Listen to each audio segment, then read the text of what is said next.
welcome to the Music Shack Podcast. This is episode number 33. This week you're joined by myself, Bruce. Ron. And Ed. Alrighty, let's get into enjoying the noise. After Ed drops his phone. Yes, he loves to do that. They didn't have to know about it. Sure. They heard. Don't worry. They can't see us. So That's what I described. We're just ethereal beings floating in space. That people listen to. Somehow. I would hope anyway. it happens. So, starting with our billboards this week. Okay. Let's start off with the Billboard 200, which I have up here. We have number 1, still, Morgan Wallen with Dangerous, the double album. Number 2 is The Weeknd with The Highlights, which is a new entry. Number 3 is also a new entry, which is The Foo Fighters with Medicine at Midnight. Which I'm shocked none of us recommended last week. I don't like Foo Fighters. Okay. That's why I didn't recommend it. Number 4 is Pooh Shiesty with Shiesty Season. It's an interesting stage name. He's like Baby Light. Okay. The Baby Light. Like I don't know, something about it more or less, to me at least, he sounds like a version of the Baby. Not really his own. He doesn't really have his own sound. To my ears. Number 5 is Lil Durk with The Voice. Number 6 is Pop Smoke's Superstars Aim for the Moon. Number 7 is Positions by Ariana Grande. Number 8 is Juice WRLD with Legends Never Die. Number 9 is Luke Combs with What You See Is What You Get. And Morgan Wallen is also at number 10 with If You Know Me. Boo. Alright, going to the artist list. Number 1 is Morgan Wallen. Number 2 is The Weeknd. Number 3 is the Foo Fighters. Number 4 is Ariana Grande. Number 5 is Taylor Swift. Number 6 is Luke Combs. Number 7 is Cardi B. Number 8 is Pooh Shiesty. Number 9 is Pop Smoke. May he rest in peace. And number 10 is Juice WRLD. May he also rest in peace. Glad to see it. Those guys are Still up there. Yeah. Because they, revolutionaries that unfortunately were taken way before their time. Yep. Very much unfortunate. Yeah. Moving on to the Hot 100, we've got Driver's License by Olivia Rodrigo at number 1. We got Up by Cardi B at number 2 as a new entry. We got Blinding Lights by The Weeknd at number 3. Got Save Your Tears by The Weeknd at number 4. Mood by 24K Golden at number 5. 34 plus 35 by Ariana Grande at number 6. Go Crazy by Chris Brown at number 7. Levitating by Dua Lipa at number 8. Positions by Ariana Grande at number 9. Oh god, the whole title's not loading in. Got one more. Come on, What we can do this. That's not showing me the full... You got one more in you. Do it. Let's go. We're good. What? Do you know the name of that song? Number 10? I can't see it, so. No. Not off the top of my head, sorry. Well, number 10, we got Pop Smoke with What You Know About... My guess is What You Know About Love? Maybe. Maybe. Let me I don't recall what it is, excuse me, off the top of my head either. Yeah. Oh, Jesus, give me an advertisement now. But, while you guys look for that, we can move on into our featured albums this week that we have. Yes. Yeah, it's What You Know About Love. Good guess. That's what I was going to guess at, but I wasn't going to. Yeah, it cut off love and put dots. Even though it could have typed out the entire word. Oh, yeah, well. Text box limit. You know how words are. Billboard. Carry on. So, who wants to start off this week? I can start us off. Can you? I gotta pull it Prove up. Don't be pulling it right now. This motherfucker stealing my words. Oh my god. Motherfucker trying to be like me. I am not Tekashi 69. I brought us along Riddles, Ruins, and Revelations by Cyrenia. This was a great album. Yeah. Yeah, this is actually my first full run-through, but my second, start of a run-through, in a sense, because I started it when I was looking for stuff this week. And I started it, I was like, the riffing's kind of cool, but it's, not my kind of thing.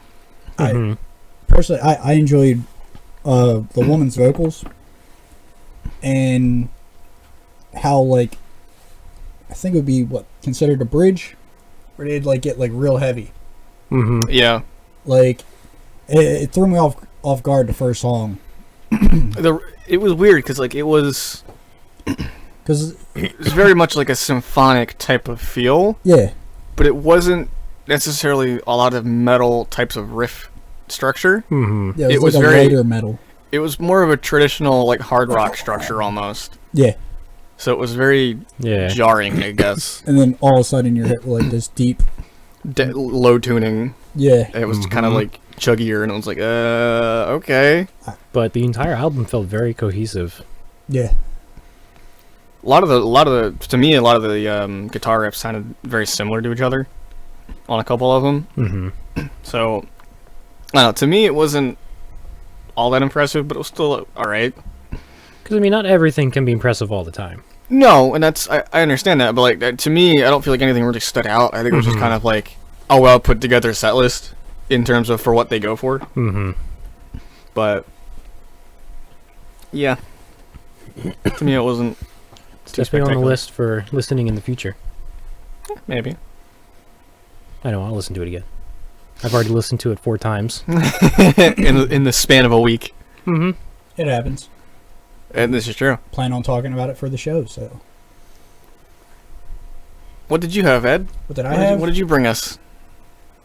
I actually had yours loaded up because what we were talking about. It It flowed a little better. would have, but I like changed it up. All right.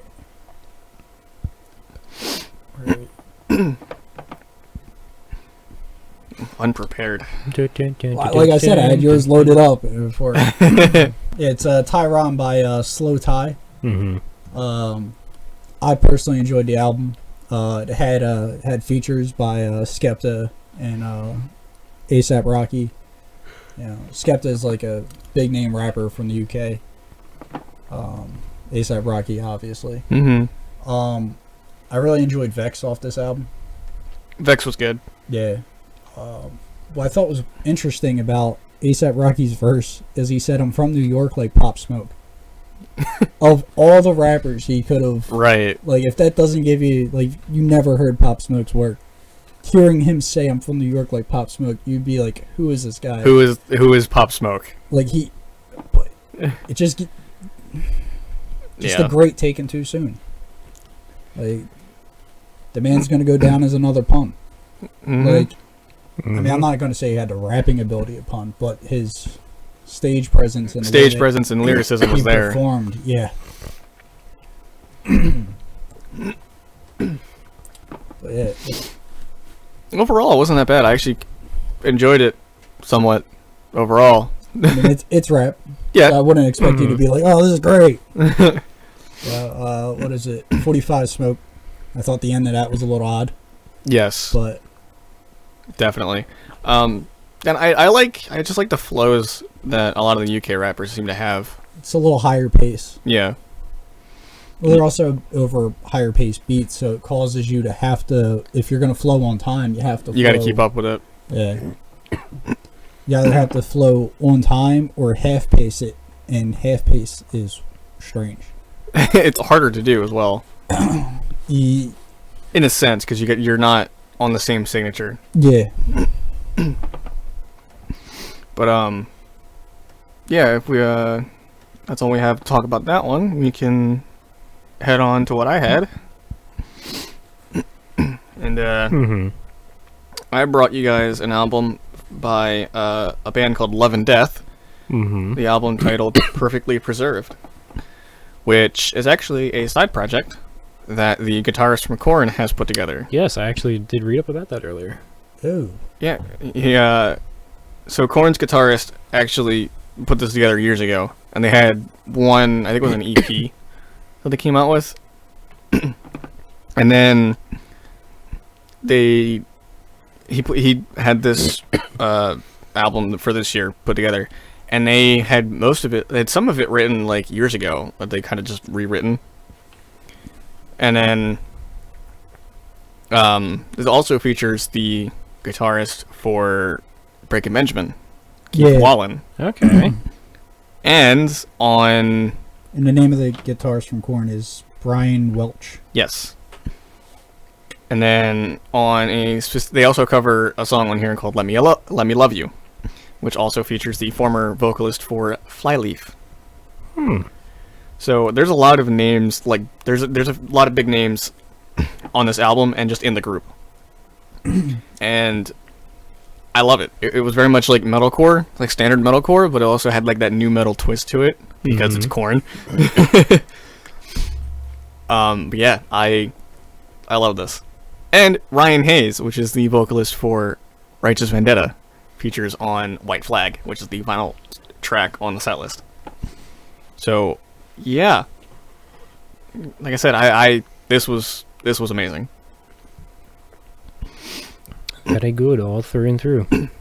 I also had another album which I didn't recommend to you guys because it was more of a death metal, black metal type of thing. Gotcha. Which was the Abiotic album, Ikigai, which I like a lot. And then I also gave you guys the new Falling in Reverse track. Well, somewhat new. Missed it. It was I'm Not a Vampire revamped. And it was a piano ballad version of it. Kind of like how they did for the Drug and Museum. Yes. I want an entire rendition of the original album in this format. It was very good. And the music video is basically just a movie. Which was mind-blowing. Very high quality music video too, like not in terms of like effects and stuff, which is like an afterthought usually, but it was well put together. Ronnie Radke just does a very good job of like conveying his emotion through his lyrics and his voice, and it's so goddamn good. Like like I said, I want a full like recording of the original album as all piano ballads or acoustics, because it would work. They've done it with 2 songs. I think the proof of concept is there. Which has me wondering if they're gonna do that, because they've now done 2 songs, although they have 4 or 5 other singles that are like completely new. It'll be interesting to keep an eye on and see where it goes. Yeah, if they do a new album, which I know they're doing, if it has a deluxe edition, I wonder if the ballads are going to be bonus tracks. What is it? Yeah. So apparently Taylor Swift is re-recording some of her older songs. She released a re-recording of Love Story this week. Oh. It was alright. I mean, I'm one of those people where a cover or a re-recording has to be head and shoulders above the original for me to be like, that was great. What's is there anything different? Not really. No, just a re-record. The recording sounds a little different, Mm-hmm. Based off of like the sound, but it's not really too. I feel like if you're gonna do a re-recording of something, it's nice to do like just an updated like sound mix. Yeah.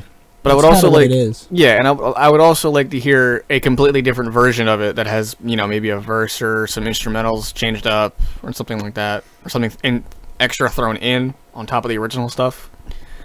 But so like, to me, I feel like that is a true re-recording, not just we just changed the mix, because you can easily just do that. Yeah. Nowadays, instead of having to do the whole song again. But what is it? Anyone check out Dua Lipa's 3rd release of Future Nostalgia? No. I actually did not listen to this. I did not. Mainly, I was actually kind of disappointed with the club Future Nostalgia. I felt like I don't know, it wasn't EDM enough for me, if you get what I'm saying. Like, is that possible? it was too pop. Really? Yeah. Like they mixed in like electronic elements, like more electronic elements, but they didn't go as far as I felt they could. Right. Like they didn't speed anything up or slow anything down. They didn't. So that's just my personal opinion. I didn't check out this one. Kind of like how Linkin Park went all in with A Light That Never Comes off of Recharged with Steve Aoki. Steve Aoki. You hear about him? I did not. So, this can go into some shit that we missed.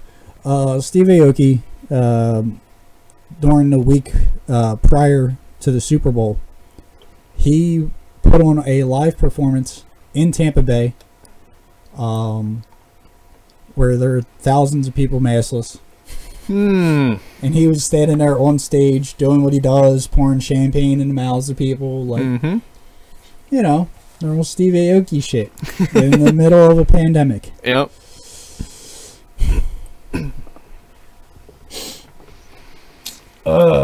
Some people. Yeah, that's fun stuff. Yeah. Some people just don't. Anyway. Yeah, that's kind of all I had this week. The lighter week. Oh, shit. Ooh, and got some news? No, I found an album that I probably should have checked out that I didn't check out. And So in case we missed it. I'm going to save it and listen to it at some point in time, probably tomorrow, and probably talk about it next week. Okay. Alright. Youngblood's weird. Oh. Yeah. That'll be interesting. He has some interesting music. I did check out the Pretty Reckless's album. Yeah. Yeah, it was alright. I kind of had a feeling it wasn't too impressive because you didn't recommend it. With that fucking... I don't know. I really enjoyed Slow Tie's album. So... If me, you at 6 drop that week, That would have been a different story. It would have probably been a different story. But yeah.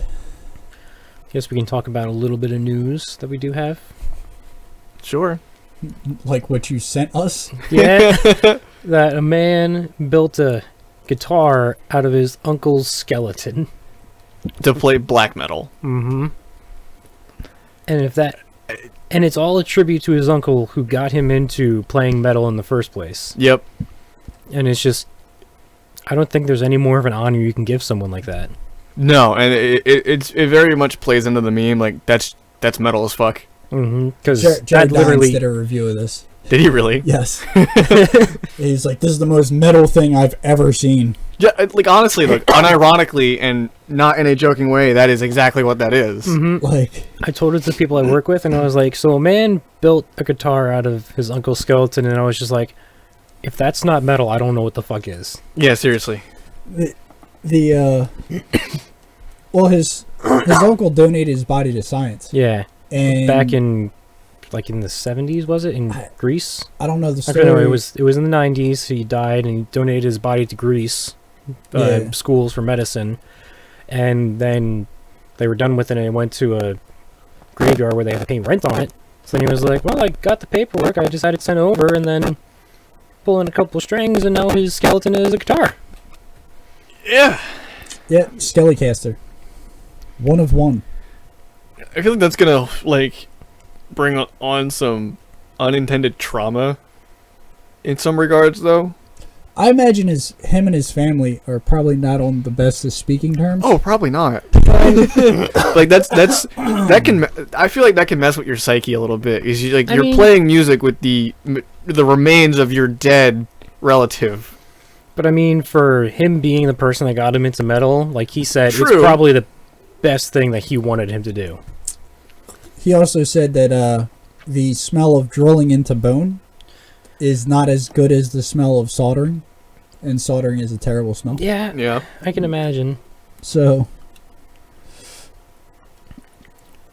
yeah, I think one of the interesting things about it is it looks cool as hell to play, but he says it's hard because he can't do that many moves with it because you have to strum inside the rib cage. yeah, you have to move into, and also if you want to play the higher notes, you have to move inside the rib cage to do so, which made me question his design. Some guitar engineer is gonna look at it and go, here's what you did wrong. Well, the best part is the people going, oh, you only went single coil. Why didn't you go humbucker? What the fuck? Right. Like, My dude just made a guitar out of his uncle. and it's not like he can redo it. Like, your opinion is... Shoulda went humbucker. The fuck?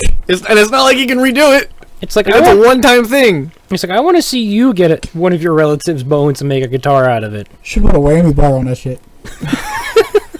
Let me stop. Doesn't have enough pickups. Make it out of his femur. All right, we're done. We're done here.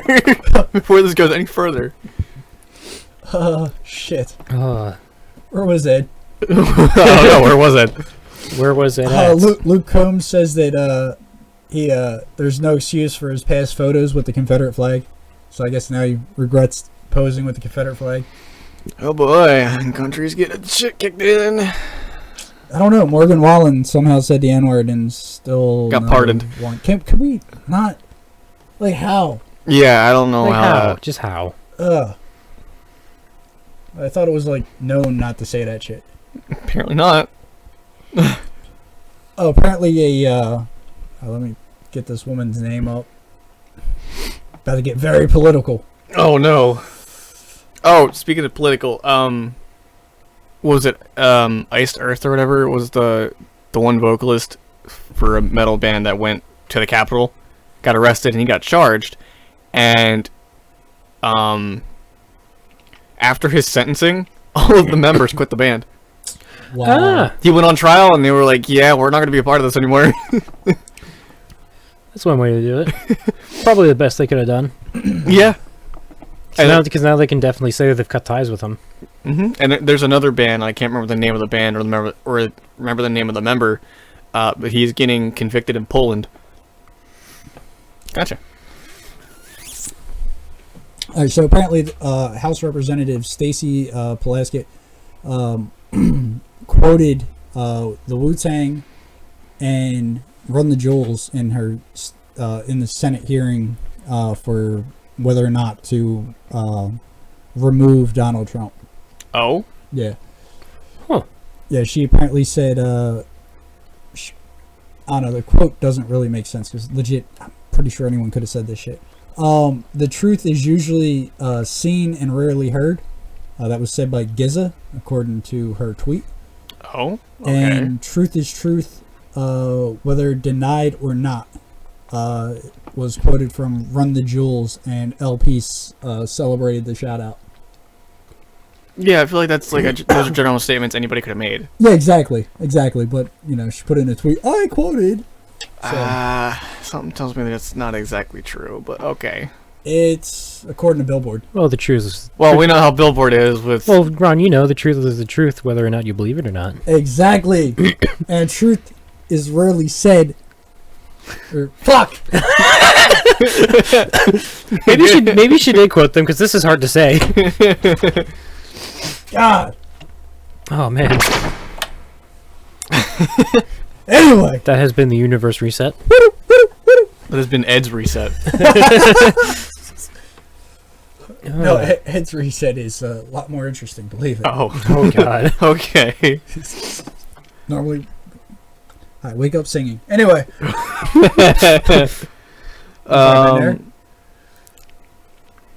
Yeah, so I believe we can move on if nobody has anything else. Stuff we've been listening to. I could do that. Can definitely do that. I've been depressed, so ain't been listening to shit. Oh, man. So, sorry to hear. I've been a little all over the place. Prove it. Mainly, I think I've been more all over the place than you have. Ron. you usually are. Mm-hmm. I don't know. I've just been going through like just stuff on my phone. Be like, hey, I haven't listened to this in a while. I haven't listened to this in a while. I've been going to some defaults that I normally go to, but Gotta love those defaults. not as often.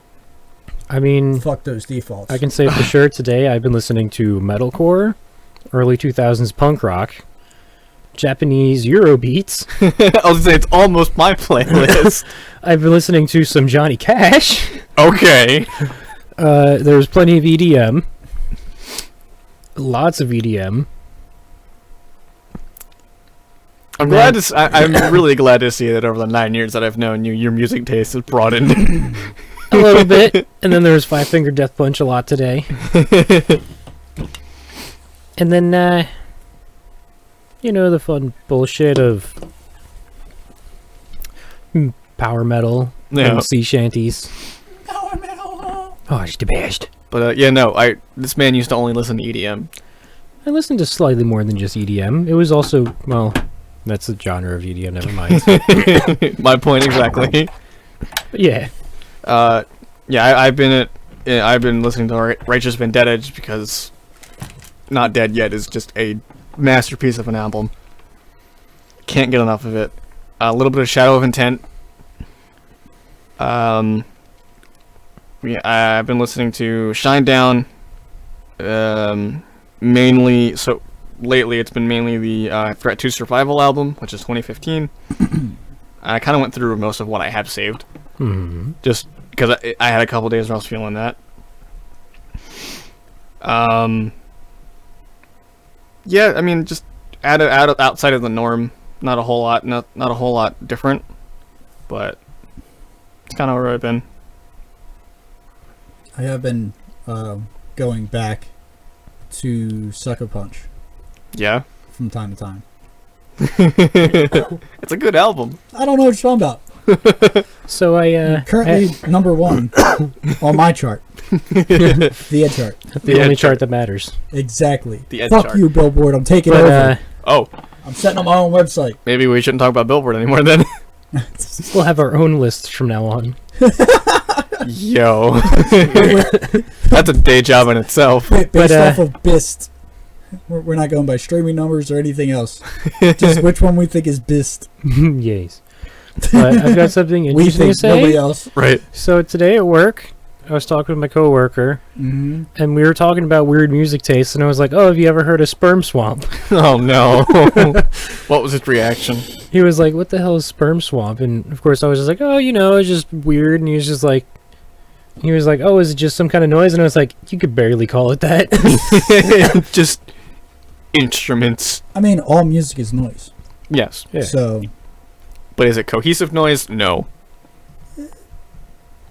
Yeah. but there's forms of music out there that are incohesive noise that people listen to. Yeah. Found that out from watching a Watch Mojo top 10 strangest genres. And I'm like, oh wow, this is interesting. I didn't know you can make music with something like that. Right. I didn't know anyone called this music.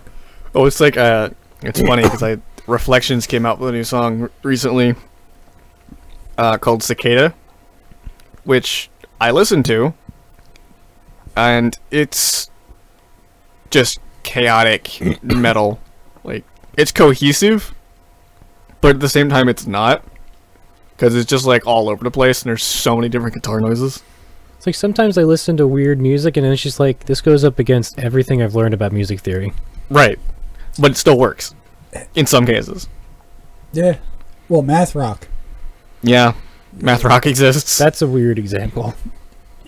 You said it goes against everything you know about music theory. Just look at prog. Mm-hmm. You just look at prog as a whole. Where it's one time signature, mid riff, and then mid riff on the same riff, they'll change it to another signature. It's out of nowhere. Why not? Because why the hell not? It's essentially what Cicada is. All right. But it's like stupidly heavy. It's weird. It's a bunch of chaos. Gotcha. I like chaos. And that's kind of what dubstep was. Yeah. Like, for a while. Like, it kind of started off as like some form of like organized noise. And then it was like, how many odd sounds can we fit into a drop? And then how many slowly just evolved. How many times can we layer it and make it sound presentable? Yeah. I remember Bass Nectar had a fucking cuckoo clock. I still love that in the middle of a drop. like it's just like this like crazy drop. That and then like it goes dead silent. Cuckoo! And then right back to the drop. And you're like, what the fuck? What? Is that a cuckoo clock? That one was definitely interesting. I still love that name though. Bass Nectar. But yeah, I do believe we can move on into our upcomings, though. There we go. What's upcoming? That's a good question. What's up and coming? Let's see about our Scandinavian disease list. Is that where we're going? I guess that's where we're starting going. right there. Get it out of the way. Rip the Band-Aid off. So Say rub the Band-Aid I said off? rip. Oh, okay. Yes, I rub was about to ask where the Band-Aid was. rub it off. Yes. No. Anyway, so for February Are we 19th. canceled yet? So for February 19th, we have the Amenta with Revelator, Austin Mead with Black Sheep. The Gathering is coming. The Gathering are coming out with 2 re-releases with Mandalion and Nighttime Birds. I almost said Nightmare Birds, which would have been a completely different thing. So what does a nightmare bird sound like? I'm not gonna blow the microphone out. Alright, sounds like a plan. I'm not even going to try. Lake of Tears is coming out with Ominous. Nothing Nowhere with Trauma Factory. Film with Time Burner. Ricky Warwick with When Life Was Hard and Fast. Suffering Hour with the Cyclic Reckoning. And Temperance with Melodies of Green and Blue EP. So some of this I think is just a lot of symphonic and power metal, but I'm going to go through a couple different things because I recognize 2 names on here. So, All right. And then jumping on to a EDM upcoming list. I've got some EPs I can tell you about. I've got Buku's dropping Scorched Earth. Colin is dropping Bridges in the Sky. Funky Fool is dropping Continuum. J Fade is dropping Savage. Kindred is dropping Indignation. SG Lewis is dropping Times. No Sphere is dropping Polaris 12. And Timo Hendrix is dropping Follow You. Ed, what you got for us? What you got there, Ed? Phone. What you got on the phone there, Ed? Looks like Lil Zay Osama is dropping Trench Baby. Okay. That's an odd title. I started reading without thinking. Will you ever say something before you write it? Jesus Christ. All right, Yes. anyway. the Yod Famine by The God Famine and Your Old Droog. Yellow Wolf Black Sheep by Yellow Wolf and Kaski. And Trippy Red is dropping Neon Shark versus Pegasus Deluxe. And CJ is dropping Loyalty Over Royalty. I don't believe we have anything to move on to. Alright. Sounds like a plan. Alrighty. So that's gonna wrap up. That means that's gonna wrap up episode 33 of the Music Shack podcast. Yes. If you want to follow us on Twitter to find any of the new music that we might recommend or any news that we have for you, and for any notifications of when we drop a new episode, you can follow us over at Twitter at Music Shack Pod. Yep. As always, have a great week. Stay safe. Player, one love. Don't mosh or rave. It's a bad idea right now.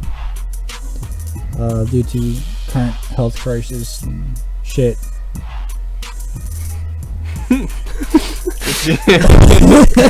It's a great way to put it. Yes. Thank you again, and we will see you guys next week. Was there something wrong with the way I put that? What? I need to know. Just a little awkward. How was it a little awkward? What was so awkward about it?